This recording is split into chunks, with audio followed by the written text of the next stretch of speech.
Alors dans cette vidéo, je vous explique comment est-ce que vous allez devenir le chouchou des PM. Bonjour et bienvenue sur ma chaîne, j'espère que vous portez bien, que l'été se passe bien, que vous passez de bons moments en famille et que vous vous préparez tranquillement à la reprise en septembre. Alors moi je suis de retour comme vous l'avez sûrement vu, je suis trop contente de vous retrouver et aujourd'hui en fait j'aimerais qu'on parle de quelque chose qui est souvent négligé mais qui est très important quand on se lance à son propre compte comme traducteur ou traductrice freelance.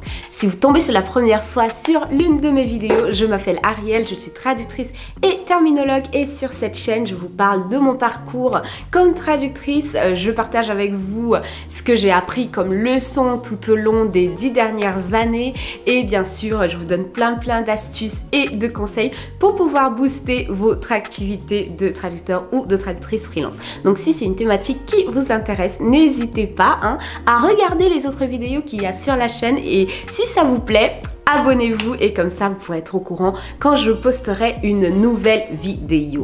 Donc aujourd'hui on va parler de la relation que vous allez entretenir avec vos clients. Alors tout le monde veut des clients mais très peu savent où les trouver, très peu savent comment les gérer.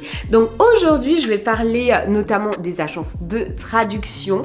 Peut-être que je vais faire un volet pour les clients directs mais aujourd'hui on va se concentrer sur les agences de traduction, notamment sur les gestionnaires de projet. Alors au cas où vous ne le saviez pas, les gestionnaires de projet sont les personnes avec lesquelles vous allez être en contact au quotidien quand vous travaillez avec une agence de traduction.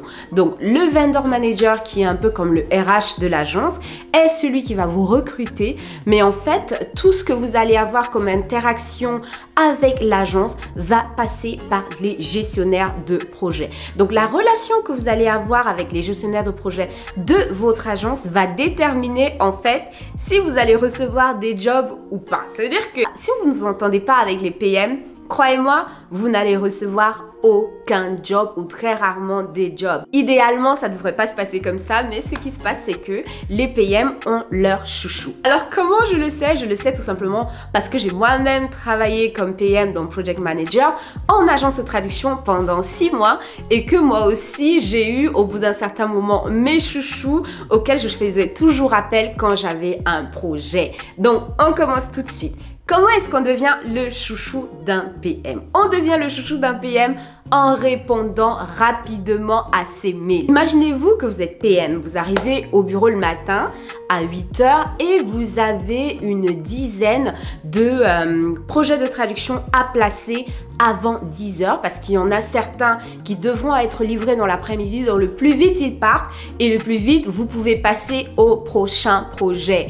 Donc, pour devenir le chouchou d'un PM, il faut répondre rapidement aux mails. Et ce, que vous acceptiez le projet ou que vous ne l'acceptiez pas. Parce que quand le PM vous envoie un mail, il va attendre d'avoir le retour en fait pour considérer peut-être d'autres candidats ou alors pour commencer à élargir ses recherches. Donc il faut répondre au PM rapidement, de préférence dans la demi-heure et dire oui, ok, je prends le projet ou bien non, je ne prends pas le projet. Dans la même lancée, on évite de prendre un projet si on n'est pas sûr de le livrer à temps. On évite de prendre un projet si on a un voyage qui est prévu et qu'on n'est pas sûr qu'on aura du courant. Ça, c'est la première chose qui va faire que vous allez devenir la bête noire de votre PM et qui va plus vous envoyer de projets du tout. Donc ça, on barre et on barre. La deuxième chose qui, selon moi, est importante pour développer une bonne relation avec son PM, c'est de souvent accepter de petits jobs. Je comprends qu'on ne veuille pas forcément prendre des jobs à 10 € ou alors à 15 € et tout, mais quand vous débutez, acceptez ces petits jobs-là parce que pour le PM, ce sont les jobs qui sont les plus difficiles à placer.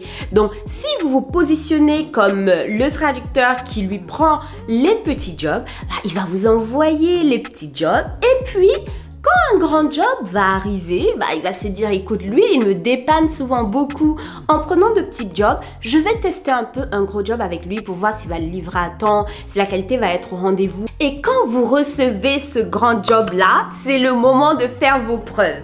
Si vous faites vos preuves sur ce gros job-là, croyez-moi, vous allez commencer à recevoir des jobs tout le temps. Je vous livre les secrets, hein. Sincèrement, je vous livre tous les secrets ici. Une jeune femme que j'avais en coaching m'a dit, mais Ariel, tu donnes beaucoup trop de secrets. Qu'est-ce que tu vas dire aux gens en coaching? Je lui ai dit, chaque profil est différent. Donc, peu importe ce que je vais raconter ici sur YouTube, il y aura toujours quelqu'un qui va se dire, bon, ok, il faut qu'Ariel me dise ça encore en 101, qu'elle m'explique en fait. Vous savez, j'ai créé cette chaîne YouTube aussi pour partager des informations avec vous. Je suis pas là pour vous appâter, vous savez, pour dire, voilà, je te donne 5%, si tu veux le reste des 95%, tu viens en coaching. Non, non, c'est pas ça ma vibe. Et je crois que si vous me suivez depuis un moment, vous le savez que je donne les informations. Maintenant, si vous voulez plus, vous pouvez venir en coaching, il n'y a pas de souci. Donc si vous êtes arrivé jusqu'ici sur la vidéo, hein, c'est le moment de me laisser un j'aime, oui, pour que YouTube se rende compte qu'en fait, je raconte des choses intéressantes sur cette chaîne et qu'il décide de proposer mes vidéos à d'autres personnes. Donc, il faut lâcher le j'aime maintenant, voilà, et revenir. Alors l'autre astuce en ce qui concerne les jobs, c'est d'accepter parfois des jobs le week-end. Alors les traducteurs qui sont établis sont un peu, voilà, je travaille en semaine, mais mon week-end c'est le bien. Mais quand on vient de débuter, on est en mode hustle, ok? Et quand on est en mode hustle, on ne choisit pas, on prend les jobs qu'il y a. Donc le vendredi, le PM est fatigué, il veut pouvoir placer tous ses jobs avant de partir pour le week-end et tout. Tout ça, en fait, ça fonctionne un peu au donnant-donné, vous voyez? Donc, il faut apprendre à gérer tout ça pour pouvoir s'en sortir dans cette histoire de freelance. Donc, accepter parfois des jobs le week-end, ça va dépanner le PM. Vous allez vous faire de l'argent. Oui, vous n'allez peut-être pas aller au cinéma ou boire un verre avec des potes et tout, mais au moins, vous allez gagner la confiance de la personne qui va vous envoyer des projets au quotidien. Donc, voilà. Commence à faire sombre, hein. Je vais allumer la lumière. Alors, changement total de décor parce que Ariel a commencé à filmer tard, mais qu'elle a décidé qu'elle ne va plus procrastiner. Donc, si on dit qu'on filme une vidéo, on la filme, qu'il soit 20h ou 22h. Donc, soyez contents, hein, parce que tout ça, je le fais pour vous. L'autre astuce que je vais partager avec vous pour devenir, vous savez, le chouchou de vos PM et recevoir des projets tout le temps, c'est de l'appeler de temps à autre. Les mails, c'est très bien, mais croyez-moi, une fois que vous avez téléphoné avec votre PM, il y a une certaine complicité qui va s'installer et ça facilite les choses. Sincèrement, n'ayez pas peur de décrocher le téléphone, que ce soit pour poser une question ou tout simplement pour discuter ou tout simplement pour dire hey, j'ai reçu les documents, merci et tout, ou alors pour dire bon week-end.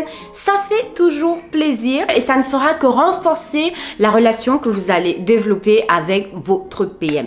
Dans cette même lancée, si vous vous retrouvez dans le pays ou dans la ville où est installée la filiale où travaille votre PM favori ou alors où se trouve votre agence, n'hésitez pas à aller leur faire un petit coucou.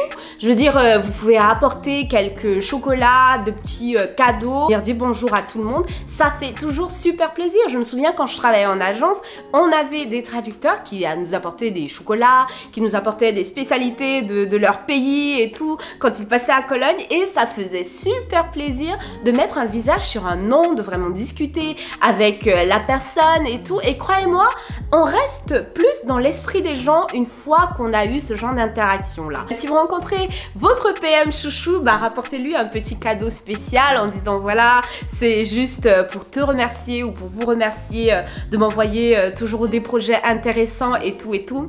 Ça va changer les choses, ok? Je suis pas là pour vous dire d'aller corrompre vos PM, mais it's all about marketing, ok? It's all about marketing. Mais n'hésitez pas à vous démarquer, voilà, de la concurrence en faisant ce genre de petits gestes, voilà, c'est le bon mot, qui vont faire au final la différence. Donc, les deux derniers conseils que j'ai concernent le travail avec le PM au quotidien. C'est qu'il y a toujours des imprévus, ça c'est sûr. Il y a toujours des imprévus qui vont survenir à un moment crucial d'un projet. L'important, c'est de pouvoir prévenir le PM à temps. Si votre chat a disparu 1 heure avant la livraison, ok, vous pouvez prévenir le PM 1 heure avant la livraison, avant d'aller chercher votre chat, bien sûr. Donc, vous prévenez le PM que le chat a disparu et que vous allez partir à sa recherche. Vous comprenez ce que je veux dire? Donc, si vous avez un imprévu, essayez de prévenir le PM à l'avance, aussi rapidement que possible pour qu'il puisse trouver une solution de remplacement, parce que dites-vous bien que si vous livrez en retard et que vous ne prévenez pas, il va avoir des soucis. Si vous ne livrez pas du tout, il va avoir des soucis. Alors mieux vaut lui dire, ce sont des êtres humains, ils vont comprendre, mais voilà, il faut essayer de faire à ce que ça se répète pas trop et tout quand même. Et si vous êtes dans une période où vous ne vous sentez pas bien, essayez de ne pas prendre de job pour ne pas risquer de mettre le PM dans des problèmes. Par exemple, si vous ne livrez pas ou alors si vous livrez en retard à répétition. Ça, c'est quelque chose qui m'est arrivé. En fait, ça m'est arrivé d'être dans une situation de stress et de quand même devoir continuer de travailler, parce que ce n'était pas vouloir mais devoir continuer de travailler, et ça s'est ressenti dans mon travail. Et il a fallu que je discute avec le PM et le vendor manager. Ils m'ont demandé qu'est-ce qui se passe et tout et tout. On n'est pas habitué à ce type de travail venant de toi, donc qu'est-ce qu'il y a? Donc j'ai dû discuter avec eux et rentrer dans le personnel. Donc oui, ça ce sont des choses qui arrivent et je vous en parle ici pour vous montrer que ce n'est pas toujours tout rose. Pour vous montrer aussi quelle est la réalité derrière être un freelanceur. Je ne suis pas celle qui va venir vous vendre du rêve. Moi, je vous le dis tout le temps. Il y a des moments où vous allez être vraiment down. Ça va pas aller du tout.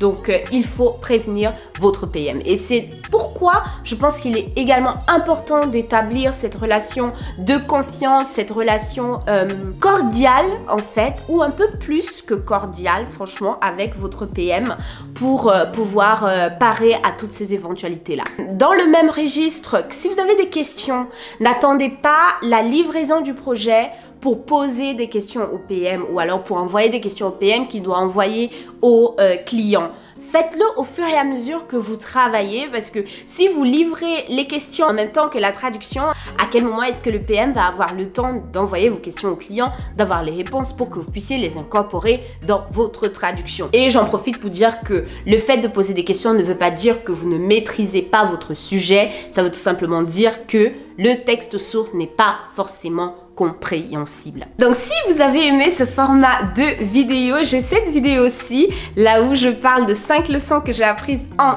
10 ans. Elle est tout aussi drôle que celle-ci, elle est tout aussi intéressante que celle-ci, donc si vous voulez regarder quelque chose un peu dans la même vibe, n'hésitez pas à aller jeter un coup d'œil à cette vidéo. Si je vais vous laisser le lien dans la barre d'infos. Si vous voulez voir plus de vidéos de moi, n'hésitez pas à vous abonner. Et moi, je vous dis bonne journée, bonne soirée, portez-vous bien et à la prochaine. Ciao!